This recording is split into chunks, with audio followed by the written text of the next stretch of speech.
Hello viewers, আজকে আমি দেখাবো কিভাবে মিশ্র চাষ করতে হয়। তো আপনারা দেখতেই পাচ্ছেন আমার এটা একটা রসুনের ক্ষেত এবং এই রসুনের ক্ষেতের ভিতরেই আমি ভেন্ডি চাষ করব। বিধায় আমি দেখেন 18 ইঞ্চি বা 20 ইঞ্চি পর সাইড দিয়ে আমি রসুন লাগিয়েছি। হয়তো বলতে পারেন যে কেন রসুন লাগিয়ে দিতে হবে, কেন ভেন্ডি লাগানোর জন্য এটা ফেলে রাখলাম। সাধারণত ভেন্ডি লাগাতে হয় মাঘ ফাল্গুন মাসে, কিন্তু ততদিন জমিটা আমাকে ফেলে রাখতে হয়। তো জমি ফেলে রাখবো না বলেই আমাদের এই মিশ্র চাষের প্রচেষ্টা। যদিও আমি 18 থেকে 20 ইঞ্চি পর সার দিয়েছি, যার ফলে দেখেন যে মাঝখানে প্রচুর জায়গা খালি পড়ে আছে। আর ভেন্ডি যেহেতু মাঘ ফাল্গুন মাসে লাগাতে হয়, সেহেতু আমি অগ্রহায়ণের শুরুর দিকে আমি রসুনটা রোপণ করে দিয়েছি এবং রসুনটা সাধারণত চৈত মাসে উঠে যাবে। সো মাঘ ফাল্গুন মাসে যদি আমি ভেন্ডিটা লাগাই, তাহলে ভেন্ডি বড় হতে এবং ফল আসার আগ মুহূর্তে রসুন পেকে যাবে।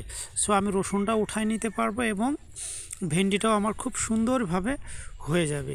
এই কারণেই মূলত আমি এইভাবে লাগিয়েছি, যাতে জমির সঠিক ব্যবহারটা করতে পারি। এবং এছাড়াও দেখবেন যে আরেকটা কোলে আমি সাধারণত 5 কাঠা জমিতে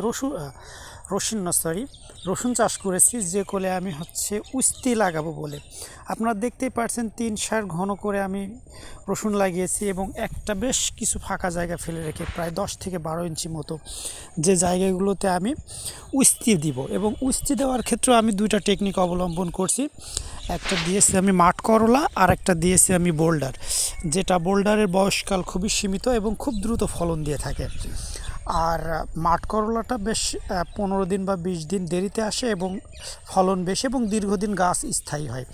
এবং যার ফলে দেখেন একদিকে আমি যেমন ভেন্ডি করেছি, ঠিক তদ্রূপভাবে আমি উস্তেও করেছি। দেখেন এই জায়গাগুলোতে আমি হাত দিয়ে ইন্ডিকেট করলাম, এইদিকে আমি উস্তি লাগাবো এবং 1 2 3 এই 3টা সার পর আমি উস্তির একটা করে সারি দিব এবং ওই সারির মাঝখানে আমি উস্তিতে আমি পাতা পেড়ে দিতে পারবো বা আদার্স যে পরিচর্যাগুলো আছে ওই ফাঁকা জায়গাগুলোর মাঝখানে আমি করতে পারবো।